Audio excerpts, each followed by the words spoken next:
Assalamualaikum warahmatullahi wabarakatuh. Perkenalkan, nama saya Nanda Febriani. Saya dari kelas 11 MIPA 2 SMA Negeri 22 Makassar. Baik, sebelum kita lanjut ke video praktikum, kita harus mengetahui terlebih dahulu apa yang dimaksud dengan fluidostatis. Fluidostatis atau hidrostatika merupakan salah satu cabang ilmu sains yang membahas karakteristik fluida saat diam. Biasanya membahas mengenai tekanan pada fluida ataupun yang diberikan oleh fluida atau gas ataupun cair pada objek yang tenggelam di dalamnya. Baik, untuk alat dan bahan yang kita perlukan dalam praktikum fluidostatis, kita dapat menggunakan 1 buah sendok, 3 butir telur yang masih mentah, 3 gelas cangkir yang telah terisi air, dan garam.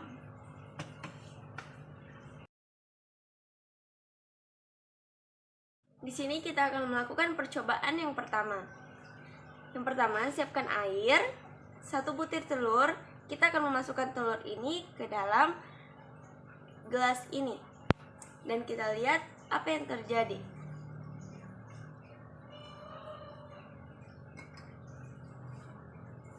Dapat kita lihat, telur yang berada dalam gelas ini dalam keadaan tenggelam. Dapat kita lihat di sini posisi telur dalam tenggelam. Keadaan ini terjadi saat massa jenis fluida lebih kecil dari massa jenis benda. Contohnya, massa jenis telur lebih besar daripada massa jenis air. Di sini kita akan melakukan percobaan yang kedua. Pertama-tama siapkan air dan kita akan menambahkan garam ke dalam air tersebut. 1, 2, 3.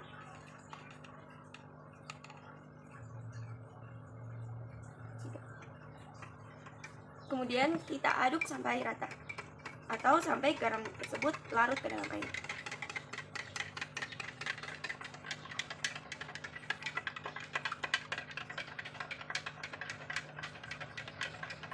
Setelah garamnya larut, maka kita akan memasukkan 1 butir telur ke dalamnya.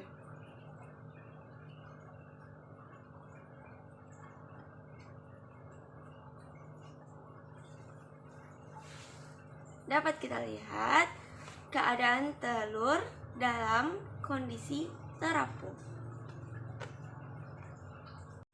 Keadaan ini terjadi saat massa jenis fluida lebih besar dari massa jenis benda. Contohnya, massa jenis air lebih besar dari massa jenis telur.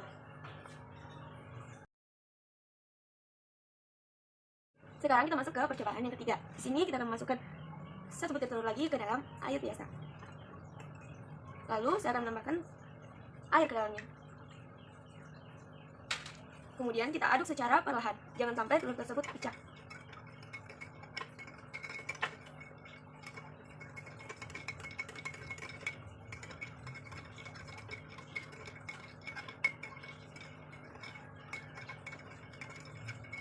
Setelah beberapa saat, kita dapat melihat keadaan telur dalam keadaan melayang. Keadaan ini terjadi saat massa jenis fluida sama dengan massa jenis bendanya.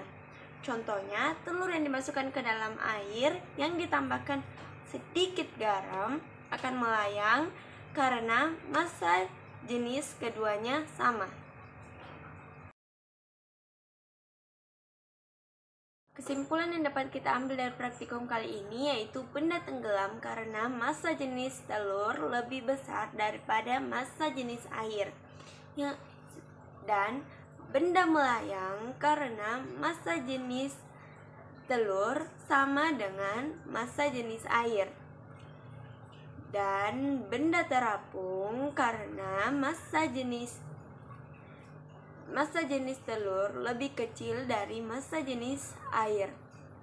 Sedangkan garam berfungsi untuk memperbesar massa jenis air. Dengan begitu, semakin banyak garam yang diberikan, maka semakin besar massa jenis air tersebut. Baik, sekian dari video praktikum saya. Lebih dan kurangnya mohon dimaafkan. Wabillahi taufiq wal hidayah. Wassalamualaikum warahmatullahi wabarakatuh. Terima kasih.